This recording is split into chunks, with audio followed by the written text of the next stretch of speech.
For all the latest updates, subscribe to Newsline.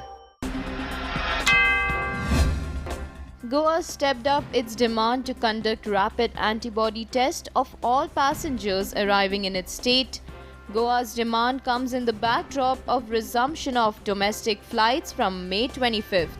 The minister also requested that the incoming passengers must also carry a negative medical certificate.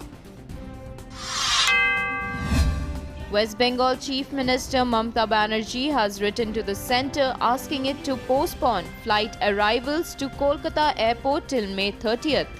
The Chief Minister's decision comes in the backdrop of damage to the infrastructure caused by Cyclone Amphan to the airport and the city's infrastructure. The Netaji Subhash Chandra Bose International Airport is located in the North 24 Parganas district, which was worst hit by the cyclone.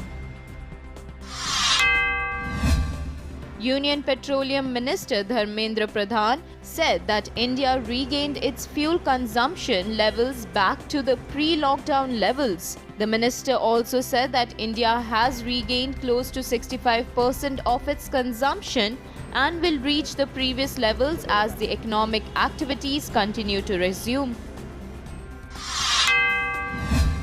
The BJP has taken a dig at Chief Minister Kejriwal government's erroneous advertisement. BJP blamed CM Kejriwal for not owning up to his mistakes and assigning the blame on government officials. BJP's reaction comes after the Delhi government suspended a senior official at the Directorate of Civil Defence for approving the erroneous advertisement. An advertisement released by the department had referred to Sikkim as an independent country. Indian Army has further bolstered its defense along the Sino-Indian border by deploying additional troops. The move comes after China's aggressive behavior and troop deployment along the disputed boundary. Additional infantry battalions have been deployed along the China border near Ladakh. These battalions will help reinforce the rear echelons of the acclimatized troops who can then be moved towards the trouble sites.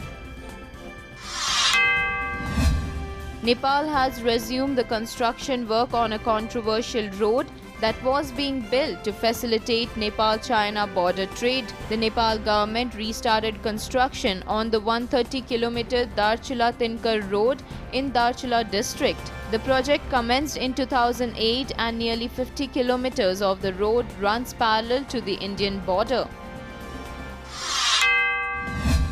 DRDO has successfully developed an artificial intelligence-based attendance system that helps individuals to register their attendance without touching the device. The device marks the attendance by capturing facial recognition using a low-cost camera. The AINA system, as it is called, can be added to the existing infrastructure. The former head of the medicine of the All India Institute of Medical Sciences, Dr. Jitendra Nath Pandey, succumbed to COVID-19 on Saturday. The medical stalwart in the field of pulmonology was under home care and was recuperating after testing positive. A newborn child succumbed immediately after a migrant woman delivered the child with much difficulty. The migrant woman, identified as Bindia, had walked for nearly 100 kilometers from Ludhiana in Punjab with her husband, after which she delivered the baby in Ambala of Haryana. The couple hail from Bihar.